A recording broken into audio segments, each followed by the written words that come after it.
Thank you very much, Winfrey. Like I said from before, really, honestly, I just want to grab your hair and swing on it.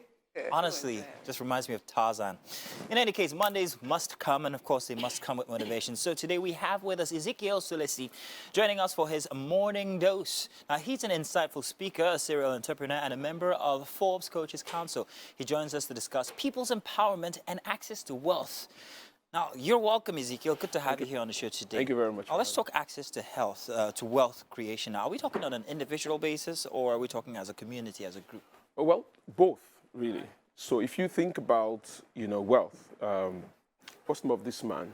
Adam Smith mentioned that, the wealth of a nation is determined by the collective wealth of its people. I mean, if you think about, the greatest nations in the world, it's not just because the nation is wealthy.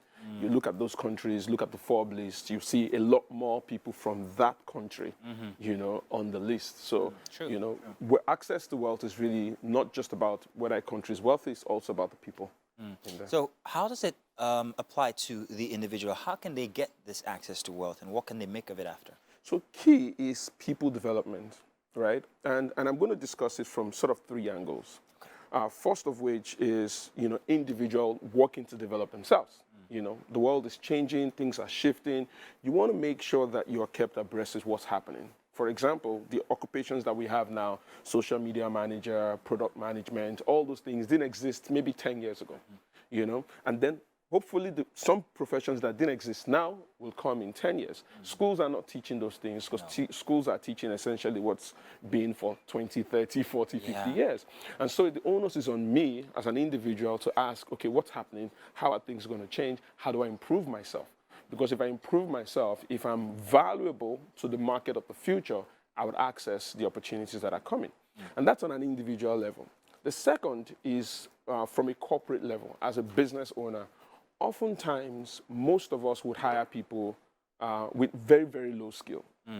Most of the time. If you're a bootstrap entrepreneur, you hire who's available, oftentimes.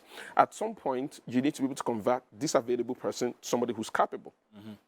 And so we see a lot of businesses not investing enough in their people, and the talk is that, if we invest in our people, what if they leave? Well, what if they stay and you don't invest in them? Exactly. So the point here is, as businesses, we must see our future big enough to be able to invest in the people that we have. If you improve, and the funny thing is that when you invest in people, they end up being not as expensive than when you hire somebody. When you harvest them already, Exactly. Because if you're hiring somebody, say, in accounting with a CFA, the person's going to come with a huge bill. But if you take somebody who is in your organization and grow that person to the point where they have a CFA, keep the dream big enough for them to stay, they would probably be not as expensive. Of course, you'd have to pay them more, significantly more than when they just had maybe their ICANN or whatever. But you most likely can get away with not paying them as much as if you were hiring a superstar, coming in. Very true. I want to unpack something you said about education, the fact that educators are not teaching these skills that people are actually, making money off of these days. Now, as a young person, would you suggest that if I want to access this wealth and develop myself at the same time, is school right for me? Let's be honest here. I'm a botanist. I read genetics. I am as a broadcaster. Of course, I've upgraded my skill. I've got certificates and all of that. But did I need to go to school just to I get would here? say school is not enough. Now, yes, there's a school of thought that say that the university education is not as important as it used to be.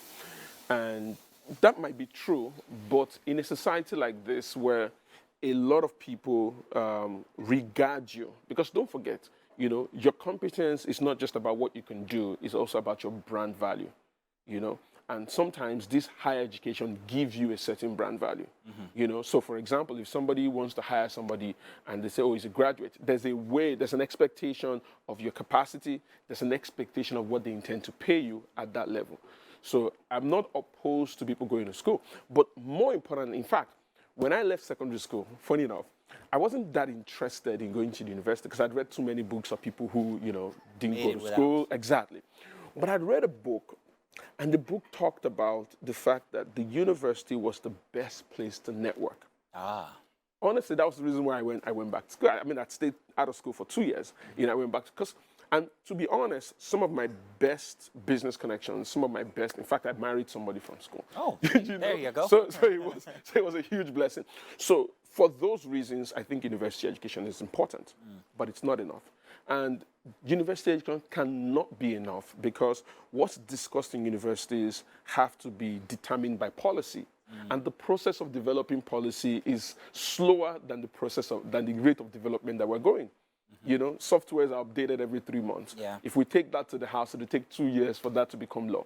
So if you go to school, whatever it is that you study, when you get out, then find something that you want to do and then constantly keep yourself abreast with the learning in that space. Now, putting this concept in community now, how does that play off? Exactly. So as a community, say as a government, as a people, you know, we have to then also invest in the quality of our people. And the reason why that's important is this. What's the potential of somebody who is, you know, who we invest in? A potential of a human being is endless. One person owns this, one person owns, you know, SpaceX, and it's really just one person with his idea. Of course, he had to pull people together, but the potential of one developed person is endless, you know, and who knows who that person might be? That person might be responsible to creating 20, 30, 40,000 jobs. And so what that means now is, as a government, we need to provide things that would enable people to self-educate, you know, whether it's internet, whether it's access to power, whether it's, you know, a couple of all these things that makes it easy, you know, for people that want to study, want to improve themselves. We need to be able to provide this. Because if we do, what would happen is that, especially for Nigerians, if we give Nigerians the tools to be able to, you know, develop themselves, I mean, we know that what's possible can only be imagined. Oh, fantastic, man. Never heard it put like that before, but it just makes a lot of sense. Thank you very much. Well, hey, do you get this all the time? Hey, what's your name?